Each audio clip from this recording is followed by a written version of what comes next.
अरहंत सिद्ध वीतराग परमात्मा निर्ग्रंथ आप्त ज्ञानी सद्गुरुदेव एवं आगम वाणी को भावमय वंदन नमन। समस्त भव्य आत्माओं की भव्यता को प्रणाम। बात उस समय की है जब भगवान बुद्ध इस धरती पर विचरण कर रहे थे। भगवान उस समय श्रावस्ती नगरी में थे और उन्हीं दिनों श्रावस्ती नगरी में एक बहुत धनपति श्रेष्ठी की मृत्यु हो गई। वह श्रेष्ठी अपार धन का स्वामी तो था ही, लेकिन वह निसंतान था। उसके कोई संतान नहीं थी और जैसा कि उस समय का नियम था कि जिस व्यक्ति के कोई वारिस नहीं हो उस व्यक्ति का सारा धन राज्य के अधिकार में चला जाता है।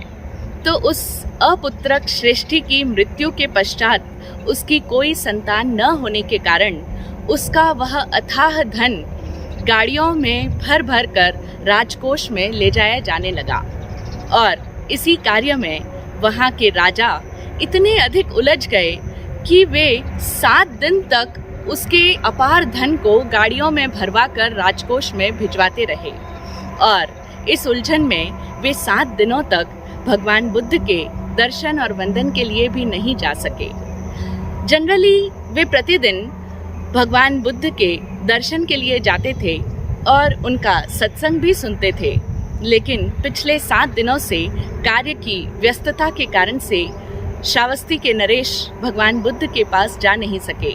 और फिर जिस दिन 7वें दिन वह कार्य पूर्ण हुआ, उस दिन दोपहरी के समय में राजा को भगवान की याद आई, तो वे उसी समय दोपहर में ही भगवान के दर्शन के लिए पहुंच गए। जब राजा को दोपहर में दर्शन के लिए आया हुआ देखा तो भगवान ने पूछा कि आज इस समय दोपहर में कैसे आए नरेश। तब राजा ने सारे समाचार सुनाए और उसके पश्चात भगवान से पूछा कि भंते, एक प्रश्न मेरे मन को मथे जा रहा है। इस तरह से ये जो अपुत्रक श्रेष्ठी था, इसके पास में अपार धन संपदा थी, लेकिन इतने धन होने के बावजूद वह रूखा सूखा खाता था, फटे पुराने पहनता था और टूटे हुए जरा जीर्ण रथों पर यह चलता था। इसका क्या कारण है? ऐसा क्यों? भगवान कुछ क्षणों के मौन के पश्चात बोले, पूर्व काल में इस श्रेष्ठी ने किसी बुद्ध को दान दिया था। दान तो कोई इतना बड़ा नहीं दिया था, लेकिन उस थोड़े से दान का भी महान फल हुआ। जैसा कि इस सृष्टि का नियम है कि आप जो भी किसी को देते हो वह थोड़ा दिया हुआ भी बहुत ज़्यादा मल्टीपल होकर के फल के रूप में हमें वापस मिलता है। तो उसी नियम के तहत इसने दान तो थोड़ा ही दिया, क्योंकि अधिक दान देने की तो इसकी क्षमता भी नहीं थी, लेकिन उस क्षुद्र दान का भी विराट परिणाम हुआ कि यह इस भव में बहुत ज़्यादा धन संपदा का मालिक तो बना, लेकिन दान देने के पश्चात बहुत पछताया था वह बाद में। उसको लगा कि ये मैंने क्या कर दिया, ये तो मुझसे बड़ी भारी भूल हो गई और मैंने भी किन की बातों में आकर के इतना धन दे दिया, मैं किन की बातों में फंस गया। इस तरह से वो देकर के पछतावे के कारण से अब उसका मन अच्छे खाने और पहनने में नहीं लगता है, क्योंकि वह पछतावा उसका पीछा कर रहा था। और उसी पछतावे के कारण से अब उसके हाथ से धन छोड़ने की क्षमता ही विलीन हो चुकी थी। अब वह चाह कर के भी कोई भी प्रकार से अपने धन को उपयोग में ले ही नहीं पाता था। दान देना तो दूर की बात है, वह स्वयं के उपयोग के लिए भी उस धन का व्यय नहीं कर सकता था। तो जो उसने पूर्व काल में थोड़ा सा दान दिया, उसके 2 परिणाम हुए। पहला तो यह कि उसी दान देने के कारण से वह इतने अपार धन को इस भव में पा सका है, लेकिन चूंकि देकर के बहुत पछताया था, इसी वजह से यह इस समय में कुछ भी ना तो स्वयं उपयोग कर सकता है, ना ही किसी और को दे सकता है। उसी पछतावे के कारण से यह अभी महाकृपण हो गया है, अत्यधिक कंजूस बन गया है। और फिर इसने धन के कारण ही अपने भाई के मृत्यु के पश्चात उनके पुत्र को भी जंगल में ले जा कर के मार डाला था, क्योंकि वह अपने भाई के धन को भी अपने अधिकार में ले लेना चाहता था। और यही वह कारण था कि जिसकी वजह से इसके कोई संतान नहीं हो पाई। तो यह जो बांझ रह गया, इसका मूल कारण यही था कि इसने अपने भाई के पुत्र की हत्या कर दी थी। पूर्व में जो पुण्य किया था वह तो अब इसका समाप्त हो चुका है, इसीलिए यह अब मृत्यु को प्राप्त करके नरक में उत्पन्न हुआ है। अब इसने इस जन्म में कोई नया पुण्य किया नहीं और पूर्व का पुण्य समाप्त हो चुका है। सृष्टि का यह दुखद भविष्य और भूत सुन करके राजा बड़े खेद के साथ में बोले कि बड़े दुख की बात है बनते कि आप जैसे भगवान के यहाँ पास ही बिहार में रहते हुए भी उस सृष्टि ने कोई भी दान पुण्य का कार्य नहीं किया। ना ही उसने कभी आपके दर्शन वंदन किए, ना ही उसने कभी आपका सत्संग सुना और ना ही उसने अपने धन का सदुपयोग किया। इस तरह से कोई भी पुण्य कर्म न करने के कारण से वह अपने जीवन के अंतिम काल में खाली हाथ ही मृत्यु को प्राप्त हुआ और मृत्यु के पश्चात भी उसका भविष्य कोई सुखद नहीं है। ऐसे दुखद अंत को वह प्राप्त हुआ है। इसी तरह की कथा जैन कथा ग्रंथों में भी आती है कि एक सेठ थे जिनका नाम था मम्मण। अपार धन के स्वामी थे वे भी, लेकिन अथाह धन होने के बावजूद भी वे मम्मण सेठ अत्यधिक कंजूस थे। ठीक इसी अपुत्रक सृष्टि की तरह इतने सारा सोना चांदी हीरा जवाहरात उनके पास में संचित था कि उन सारे हीरे जवाहरातों से उन्होंने एक बैल का निर्माण कर दिया था, जो कि पूरी तरह से सोने चांदी हीरे जवाहरातों से जड़ा हुआ था, यानी बैल की आकृति निर्मित की हुई थी। तो इस तरह से इतना अपार धन उनके पास में संचित कोष के रूप में था। लेकिन बहुत ही इंटरेस्टिंग कहानी है मम्मण सेठ की कि इतना धन होने के पश्चात भी उनके मन में ये चाहत थी कि जैसा ये एक बैल हीरे जवाहरातों से जड़ा है, ठीक ऐसा ही एक और बैल, इसी का जोड़ीदार एक दूसरा सोने चांदी हीरे जवाहरातों से जड़ा एक दूसरा बैल और मेरे पास में होना चाहिए। और इसी चाहत के चलते मम्मण सेठ जी तोड़ मेहनत किया करते थे। दिन के समय में तो उनका लंबा चौड़ा व्यापार चलता ही था, सो वे दिन में तो व्यापार करते ही, लेकिन रात्रि के समय में भी वे नदी के किनारे की गीली मिट्टी को खोद कर उसे भी ऊंचे दामों पर बेचा करते थे। यानी रात के समय में भी धन पाने की कामना के कारण से और अधिक मेहनत किया करते थे। हुआ कुछ इस तरह से कि उस नगर के राजा की नज़र एक बार पड़ गई। जब राजा रात्रि भ्रमण के लिए गए हुए थे तो उनकी नज़र पड़ी तालाब के किनारे एक व्यक्ति को फावड़ा लेकर मिट्टी खोदते हुए। राजा ने सोचा कि क्या मेरे नगर की प्रजा इतनी अधिक अभावग्रस्त है, इतनी अधिक दुखों से पीड़ित है कि उन्हें दिन के समय के अतिरिक्त रात्रि के समय में भी मजदूरी करनी पड़ती है। राजा को ये देखकर बड़ा दुख भी हुआ और आश्चर्य भी हुआ। उन्होंने उसे प्रातःकाल अपने दरबार में बुलाने के लिए आज्ञा प्रदान कर दी और अगले दिन दरबार में उस व्यक्ति को प्रस्तुत किया गया।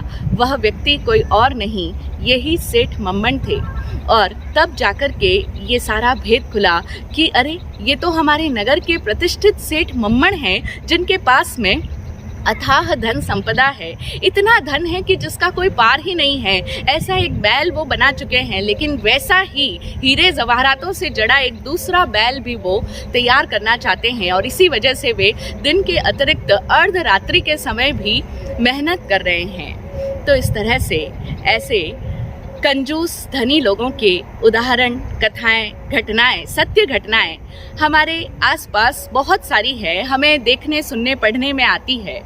जो लोग दिन रात अथक मेहनत करके बहुत सारा धन अर्जित कर लेते हैं, लेकिन उस अपार धन को अर्जित करने के पश्चात वे उस धन के स्वामी कहलाते हैं। यूँ तो कि इतने धनवान हो गए हैं, वान प्रत्यय लगता है कि वो उस धन के मालिक हो गए हैं, उस धन को उन्होंने ओन कर लिया है, तो वे उस धन के स्वामी कहलाने के लिए कहला रहे हैं। लेकिन इतना धन इकट्ठा करने के बाद में वे उस धन का उपभोग अपने जीवन काल में नहीं करते हैं और तब वे सिर्फ अपने धन की रखवाली करते हैं। बस वो अपने धन को अपनी तिजोरी में या अपने बैंक में देख करके मन ही मन खुश होते हैं कि हाँ, मैं इतने धन का मालिक हूँ, मेरे पास में इतनी वेल्थ है, मेरे पास में इतना ऐश्वर्य है, इतना वैभव है। लेकिन वो स्वयं उस धन का उपभोग नहीं करते हैं और तब वे धन के स्वामी नहीं, दरअसल वे उस धन के गुलाम ही होते हैं, क्योंकि वे सिर्फ धन की रखवाली कर रहे हैं। जब धन उनके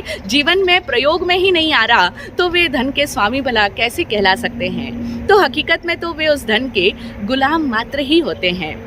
इस तरह के कई सारे लोग होते हैं और जनरली ये एक मानसिकता होती है कि जैसे जैसे व्यक्ति के पास में धन बढ़ता चला जाता है उतना ही उसके भीतर उस धन के प्रति और पकड़ गहरी होती चली जाती है। धन के प्रति आसक्ति उसके भीतर उतनी ही ज़्यादा और अधिक बढ़ती ही चली जाती है। इसी वजह से तो सच ही कहा है कि धन पाने का और धन का भोग करने का, ये दोनों का पुण्य अलग अलग होता है। यानी ये दोनों ही बिल्कुल अलग अलग बातें हैं कि धन का होना, धन का प्राप्त कर लेना, लेकिन धन का भोग करना, ये दोनों बिल्कुल ही डिफरेंट बातें हैं। और अगर हम ज्योतिष शास्त्र की दृष्टि से देखें तो वहाँ पर बताया जाता है कि दोनों जो धन होना है किसी के पास में वो और धन का भोग करना, इन दोनों के लिए अलग अलग ग्रह जिम्मेदार होते हैं। एक व्यक्ति तब तक धन संपदा का, सुख सुविधाओं का, साधनों का भोग नहीं कर सकता जब तक उसका शुक्र अच्छी और मजबूत स्थिति में ना हो। तो धन का भोग करने के लिए शुक्र का अच्छी स्थिति में होना, शुक्र का पावरफुल होना अति आवश्यक हो जाता है। धन कमाने के तो अन्य कई सारे फैक्टर्स हो सकते हैं, उसके लिए अन्य कई ग्रह जिम्मेदार हो सकते हैं, लेकिन धन के भोग के लिए वहाँ पर शुक्र ग्रह को रिस्पॉन्सिबल बताया है। तो हम बात कर रहे थे ऐसे कंजूस धनी लोगों की जो बहुत ज़्यादा धन अर्जित कर लेते हैं, लेकिन उस धन को अर्जित करने के समय भी वे दिन रात चूँकि बहुत मेहनत करते हैं, दिन रात परिश्रम करते हैं, जी तोड़ प्रयास करते हैं, इस वजह से निरंतर टेंशन में रहते हैं। सुख का भोग वे धन कमाने के समय भी नहीं कर पाते और फिर धन को प्राप्त कर लेने के बाद में भी वे उस धन को पाकर के स्वयं के लिए भी उपयोग में नहीं लेते। इसी वजह से हमेशा दुखी ही बने रहते हैं और अंत में क्या होता है, जीवन काल में धन का उपयोग किया नहीं और आखिरकार कोई यहाँ इस जीवन में सदा तो रहता नहीं है। अंत में तो एक दिन सभी को, चाहे वो धन हो चाहे कोई भी तरह के साधन हो, सबको यहीं पर छोड़ करके अंत में उसे विदा होना ही पड़ता है। कोई भी यहाँ इस जीवन में सदा के लिए नहीं रह सकता, अमर नहीं हो सकता। तो इस तरह से वे अंत काल में एक ढेला भी अपने साथ में नहीं ले जा पाते हैं और इस बात की उन्हें बड़ी पीड़ा होती है। मृत्यु के काल में जो अपना सब कुछ, जिसे उन्होंने अपना माना था, संजोया था, जिसके लिए दिन रात इतनी मेहनत करी थी, वह सब कुछ उनसे छूटा जा रहा है। इस वजह से उनके भीतर बहुत गहरा दुख होता है। तो जीवन काल में भी वे सुख का भोग नहीं कर पाए और फिर मृत्यु के समय में भी वे स्वयं दुखी बनी रहे और ना ही उन्होंने अपने आसपास वाले लोगों को उस धन का उपयोग करने दिया। स्वयं भी कंजूस बने रहे, अपने आसपास के पारिवारिक जनों को भी उन्होंने दुखी ही रखा, स्वयं दुखी रहे, दूसरों को भी दुखी रखा और अंत काल में मृत्यु के पश्चात भी उनका जीवन सुखी नहीं हो पाया। तो इस तरह से उनका पूरा का पूरा जीवन दुख की एक महागाथा बन जाता है। और फिर मृत्यु के पश्चात भी क्या होता है कि उनके द्वारा मेहनत से कमाए हुए उस धन का उपभोग कोई और ही करता है। कई बार तो उनके जाने के पश्चात जीवन काल में तो वे अपने पारिवारिक जनों को उस धन का उपयोग करने नहीं देते, उपभोग करने नहीं देते, बहुत कंट्रोल रखते हैं, लेकिन उनके मृत्यु के पश्चात या तो उनके पारिवारिक जनों को वो धन मिलता है, लेकिन बहुत ही थोड़े लोग होते हैं जो उस धन का उपयोग कर पाते हैं। अधिकांशतया ऐसा देखा जाता है कि अपने बाप दादा के द्वारा बड़ी मेहनत से कमाई हुई जो संपत्ति थी उसको आगे आने वाली जो पीढ़ी होती है, बेटे पोते इत्यादि, वो लोग उस धन को सुरक्षित नहीं रख पाते हैं। आपने भी ऐसे कई उदाहरण देखे होंगे जो धन को संजो कर नहीं रख पाए, धन कमाना एक बात है और धन को संजो कर रखना, धन को सुरक्षित रख पाना और उसे आगे से आगे बढ़ाना, ये भी एक बिल्कुल ही अलग बात है। तो आगे आने वाली उनकी पीढ़ियां उस धन को सुरक्षित नहीं रख पाती, क्योंकि उनके भी पुण्य इतने प्रबल नहीं होते। तो आपने ऐसे कई उदाहरण देखे सुने होंगे कि जहां पर उनकी जो आगे आने वाली पीढ़ियां हैं वे अपने पूर्वजों के द्वारा उपार्जित संपत्ति को या तो जुए सट्टे में या किसी भी तरह के नुकसान के कारण से उनका वो सारा धन उनसे चला जाता है। वे लोग भी उस धन का उपभोग नहीं कर पाते हैं और इस तरह से उनका वह सारा धन किसी न किसी बहाने से पुनः चला ही जाता है, जाने के रास्ते अपने साथ ही लेकर के रखता है। तो इसीलिए तो हमारे यहाँ पर लोक में एक कहावत है कि पूत सपूत तो क्यों धन संचय। यानी अगर आपका पुत्र सपुत्र है यानी समझदार है, आपने उसे सही शिक्षा दी है, सही संस्कार दिए हैं, तो आपको उसके आगे आने वाले फ्यूचर के लिए चिंता करने की कोई आवश्यकता नहीं है और आपको उसके लिए धन संचय करने की भी ज़रूरत नहीं है। यानी आपको ये सोचने की फिक्र नहीं है कि मेरे बाद में मेरे बेटे पोतों का क्या होगा, मैं उनके लिए धन सुरक्षित करके जाऊँ। वो सुपुत्र है, उसे आपने अच्छे संस्कार दिए हैं, अच्छी शिक्षा दी है, तो वो स्वयं ही मेहनत करके धन कमा लेगा और अपने आप को सुखी रख लेगा। तो पूत सपूत तो क्यों धन संचय और पूत कपूत तो क्यों धन संचय। और अगर पुत्र कुपुत्र है, अगर उसके पास में स्वयं का पुण्य अर्जित नहीं है, तो आप चाहे कितना भी अपने आगे आने वाली पीढ़ियों के लिए, अपनी संतानों के लिए, अपने पारिवारिक जनों के लिए धन को सुरक्षित करके जाओ, लेकिन उनके पास में अगर पुण्य का खजाना नहीं होगा तो वे उस धन का भोग कभी भी नहीं कर पाएंगे। वो धन किसी न किसी बहाने से उनके पास से सरक जाएगा, खसक जाएगा, चला जाएगा। तो इसीलिए हमें तो दोनों ही हालत में धन के लिए चिंता करने की आवश्यकता नहीं है।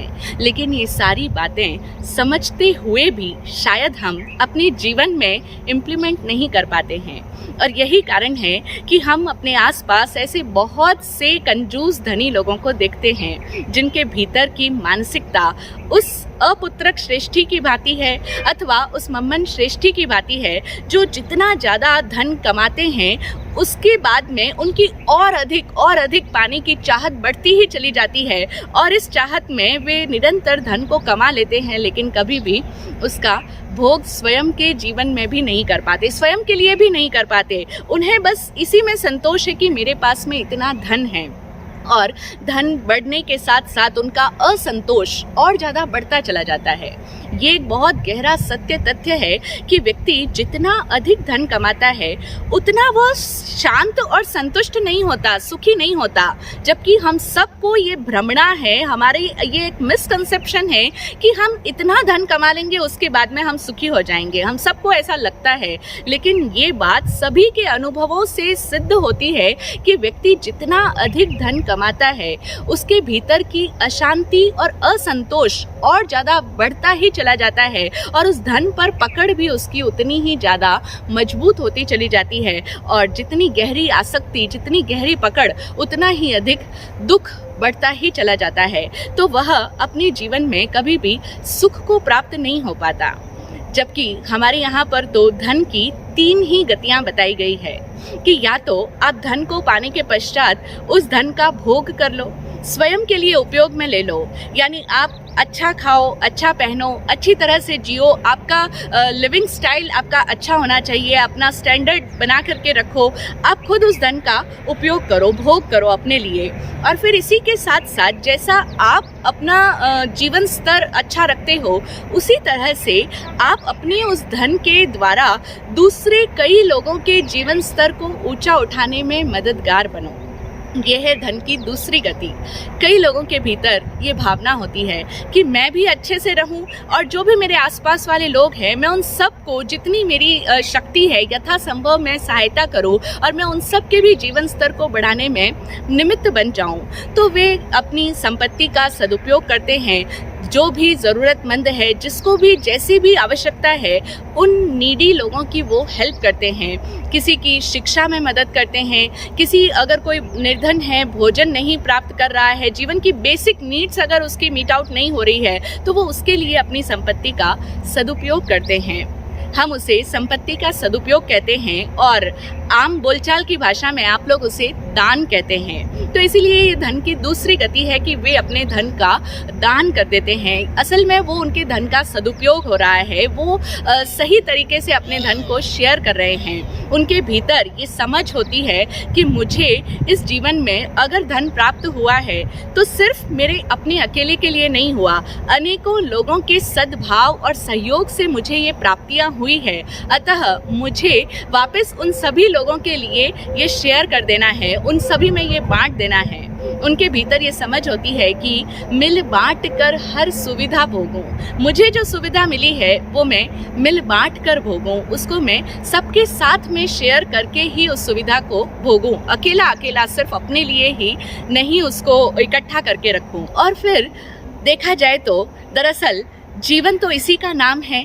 अगर एक व्यक्ति का दिल इतना भी उदार नहीं हुआ, धन को पाने के पश्चात भी अगर उसके भीतर की कंजूसी, कृपणता इतनी अधिक बढ़ती चली गई तो उसका दिल छोटे से छोटा होता चला जाएगा, सिकुड़ता चला जाएगा, उसकी भावनाएं बहुत ही ज़्यादा संकुचित हो जाएगी।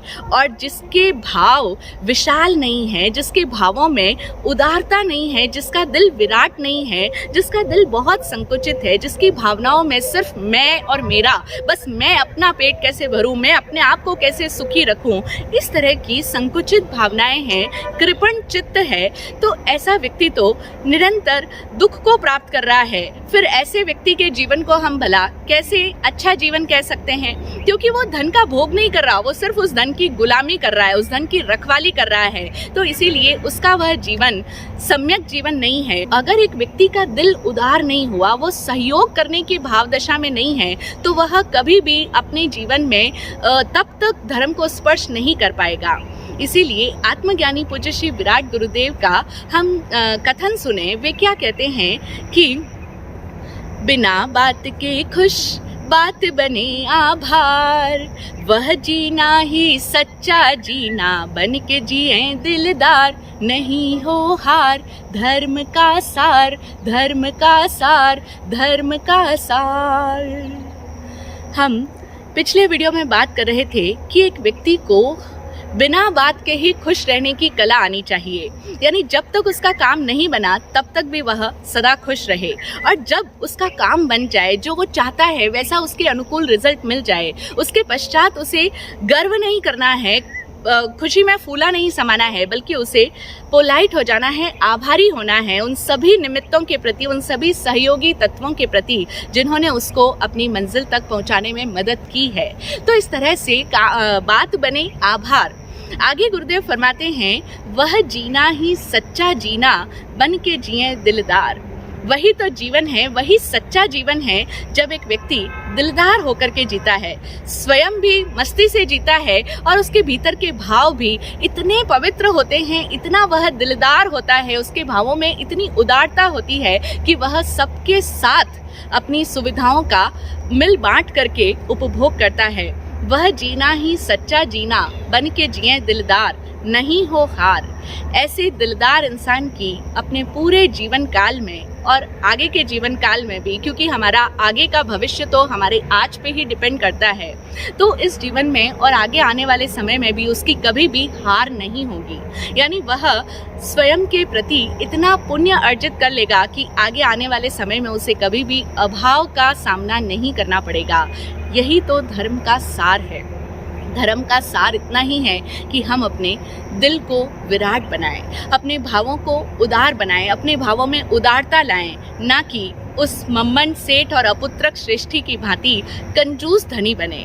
तो अब हमें अपना चिंतन स्वयं करना है, क्योंकि जब हम अपना ऑब्जर्वेशन करेंगे तो हम पाएंगे कि कहीं ना कहीं उन दोनों श्रेष्ठियों की भांति वैसा ही कृपण चित्त कहीं ना कहीं हमारे अपने भीतर भी मौजूद है। यानी हमारे भीतर भी ऐसी मानसिकता होती है कि कोई व्यक्ति मेरे धन का क्यों उपयोग कर रहा है। धन तो बहुत दूर की बात, हम लोग प्रैक्टिकल देखते हैं कि लोगों को कई बार प्रॉब्लम होती है। जितने ज़्यादा उनका हाई स्टैंडर्ड है, जितने ज़्यादा उनके पास पैसे हैं, वो कहने को बहुत रिच है, अमीर हैं, लेकिन उन्हें अच्छा नहीं लगता कोई उनके घर पे मेहमान आए और रहे। उनका दिल उदार नहीं होता, उन्हें खुशी नहीं होती लोगों के उनके घर पर आने के कारण से, बल्कि उन्हें लगता है अरे ये क्यों आया हमारे घर पे। उन्हें अपनी सुविधाओं का, अपनी वस्तुओं का उनके साथ में शेयर करके खाने में, शेयर करने में, कोई भी वस्तु वे बांटते नहीं हैं, किसी के साथ में शेयर नहीं करते हैं, क्योंकि उनका दिल छोटा होता है। उन्हें बड़ा दुख होता है, बड़ा कष्ट होता है उन्हें, अगर उन्हें ज़रूर मजबूरी में भी कोई अपनी चीज़ शेयर करनी पड़े तो।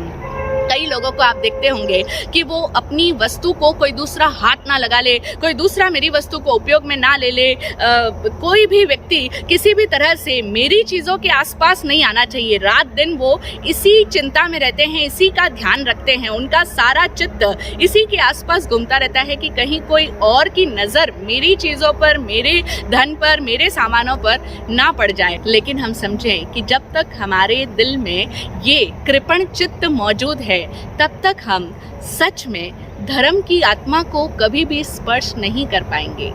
इसीलिए हमें अपने आप का ऑब्जर्वेशन करना है।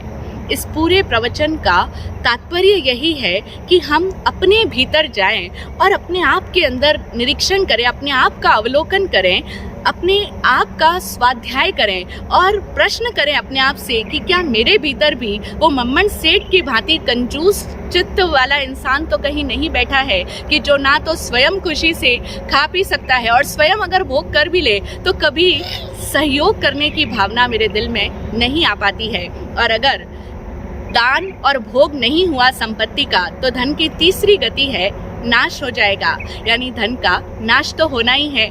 उस कंजूस व्यक्ति का धन अगर वो स्वयं भी उपयोग में नहीं लेता और दूसरों को भी सदुपयोग नहीं करता अपने धन का दूसरों की सहायता में, तो उसका धन बाद में किसी न किसी बहाने से नाश को प्राप्त तो होगा ही। धन नष्ट हो उससे पहले ही उसका अपना जीवन समाप्त हो जाएगा।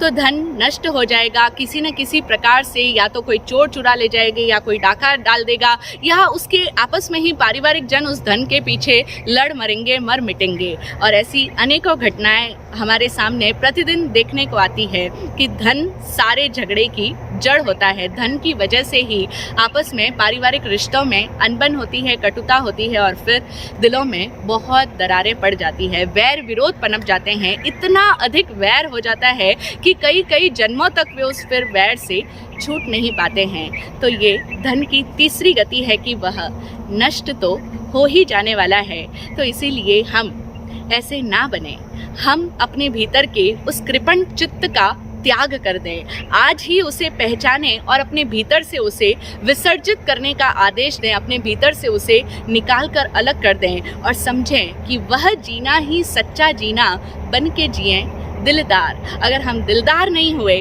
तो हमारा जीवन कोई जीवन नहीं है। फिर हमने इस मनुष्य भव में आकर के इस मनुष्य भव को यूं ही व्यर्थ जाया किया है। लेकिन हमें इस मनुष्य भव को व्यर्थ नहीं जाने देना है। एक भी सद्गुण अगर हमारे भीतर है, अगर हमारा दिल उदार है, अगर हमारे भीतर की भावनाओं में विराटता है, सबको साथ लेकर के चलने की भावना है, सबके लिए हमारा सहयोग रहे, ऐसे भाव अगर हमारे भीतर है, तो निश्चित रूप से वह जीना ही सच्चा जीना है।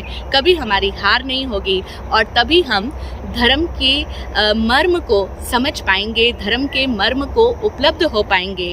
और हम सभी जानते हैं कि तीर्थंकर परमात्मा, चाहे आदिनाथ प्रभु हो, चाहे समण भगवान महावीर स्वामी हो, उन सभी को जब सम्यक्त्व की प्राप्ति हुई थी, वे तीर्थंकर बने, उसके अनेकों भवों पूर्व जब उन्हें सम्यक दृष्टि प्राप्त हुई थी, यानी हम कहें कि जब उनके आत्मा ने पहली बार धर्म का स्पर्श किया था, वो क्षण कौन सा था? जब उन्होंने निस्वार्थ भाव से, यानी बिना किसी बदले की कामना के किसी भी व्यक्ति की सहायता की थी, किसी को भी दान किया था, किसी के लिए उन्होंने अपने पास जो भी था, चाहे भोजन था, चाहे वस्त्र था, चाहे कोई भी अन्य छोटी से छोटी सुविधा भी उन्होंने दूसरों के साथ शेयर की थी, तो वो उनके द्वारा किया गया थोड़ा सा भी सहयोग या वह दान हम कहें, उसी भाव ने, उनके दिल की उस विराटता ने उनके भीतर सम्यक दृष्टि को प्राप्त करा दिया, उनके भीतर धर्म का स्पर्श हो पाया। तो अगर सचमुच हम भी सम्यक दृष्टि संपन्न होना चाहते हैं, परित्य संसारी होना चाहते हैं, यानी संसार के जन्म मरण की श्रृंखला से मुक्त होना चाहते हैं, इस भव भ्रमण का अंत चाहते हैं, तो हम अपने भीतर ये परिवर्तन अवश्य करें कि हम अपने दिल को आज से ही उदार बना लें। आज ही हम यह संकल्प अपने भीतर डालें कि मेरे पास में चाहे थोड़ा भी है, जितना भी है, मैं उतने में ही सबके साथ में मिल बांट कर उसका भोग करूंगा। मेरी हर चीज़, मेरी हर वस्तु, मेरी हर सुविधा, मेरा हर साधन मेरे आसपास वाले सभी लोगों के लिए है। उन सब के लिए मैं अपनी सुविधाओं का कंट्रीब्यूट करने में कभी भी हिचकूंगा नहीं, कभी भी अपने दिल को छोटा नहीं बनाऊंगा। ऐसा उदार संकल्प हम आज के दिन अवश्य ग्रहण करें और हमारे पास में जो भी रिसोर्सेज है, अगर वह किसी भी नोबल कॉज में काम आते हैं, किसी की शिक्षा में, किसी के ज्ञान में, कोई भी तरह के अच्छे शुभ कार्य के लिए अगर हमारा सहयोग अगर जाता है, तो निश्चित रूप से निस्वार्थ सहयोग, बिना किसी पाने की कामना के, अगर हम कोई अपेक्षा नहीं रखते हैं, निरपेक्ष होकर के अपना सहयोग कर रहे हैं, खुले दिल से, उदार दिल से, तो निश्चित समझें कि हम हमारी आत्मा को ऊर्ध्व गति की ओर ले जा रहे हैं और हम सबकी आत्मा ऊर्ध्वगामी बने। यही सद्भावना, यही मंगल भाव। जय हो, जय हो, जय हो।